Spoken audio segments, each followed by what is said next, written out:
everyone, it's Vismaya, founder of Living in Gratitude Today, teacher, speaker, best-selling author. But you know, my favorite role is that of a gratitude gangster. What? So I wanted to just come on and say I hope everybody is preparing and I hope everybody is safe. And I don't want this to be all about the coronavirus, but we can't ignore it. So how can we bring gratitude into this? How can we bring, a little bit of calmness, a little bit of tranquility into this? And there's a couple of things that I have been doing that have worked for me, so I wanted to share them with you. Number one, when I go into the stores, I do not want to see or be part of other people's craziness because I could feel their energy. I put a headset in and I listen to a trash novel. And how do I find them? I go on YouTube, I say romance novel, and all sorts of them come up, and I listen to them as I'm shopping, as I'm walking in the park, if there's a lot of people, because I don't want to be part of their frenzy. The second thing I've done is I've gone to some yoga classes, and the message has been very clear. Watch your breathing. Pay attention to your breathing. And what do I mean by that? When we're angry or we're upset or we're in a frenzy, we tend to hold our breath and clench up.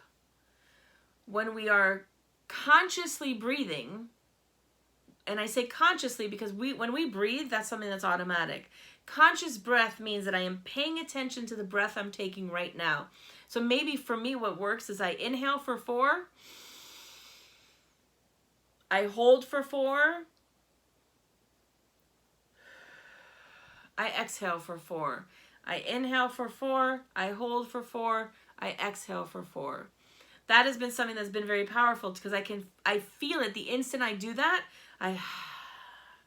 I'm able to release, I'm able to relax a little bit. And the other thing that has been really powerful for me is when I take a yin yoga class, a lot of times the yoga teacher says, breathe and soften. Well, what does she mean by that? When you're in a yin yoga position or in a yin yoga class, you hold the positions for a lot longer. And the idea is that your body starts to relax, it starts to elongate, muscles, start to lengthen, the bones and the tendons start to release.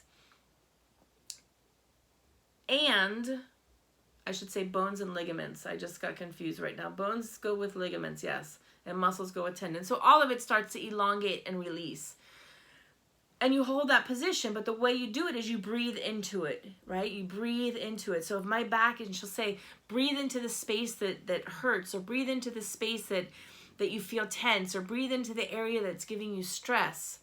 So when you breathe into that area, what you're doing is you're oxygenating it, and you're allowing it to fuel itself, right? Because oxygen is fuel. It brings the blood in. It fuels the body. It gives the body a chance to.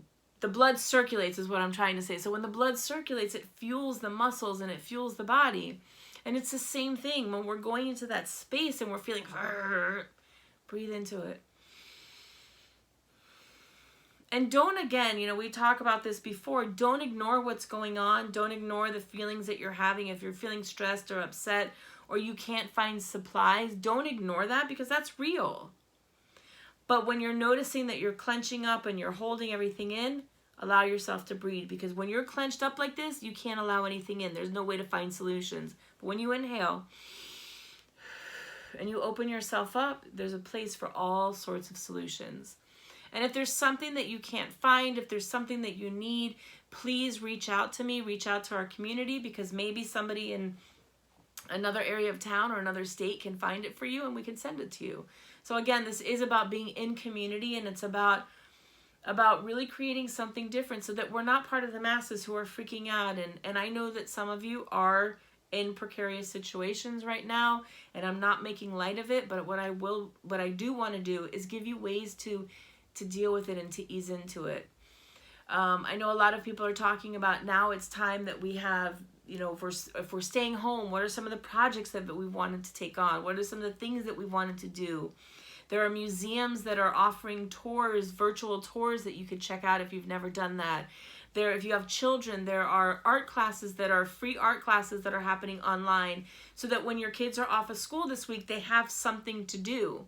Many of the counties are asking parents to please make sure, because I live in Miami-Dade, or I live in Hollywood, but I taught in Miami-Dade. And I know that in Miami-Dade, what they've done is they've sent kids home with tablets that don't have tablets. They've given assignments to some kids. So make sure that you're getting that done with your child. Make sure that they're not missing out on their work. You could find this as the time to, to learn something, to spend time doing things that you've wanted to do but didn't have the time to do, but now you have to do because you're home. So we need to flip the way we're looking at this. It may be a time for us to slow down and do a little spring cleaning of our minds, spring cleaning of our stuff, spring cleaning of our old thoughts. And that all happens through breath, right?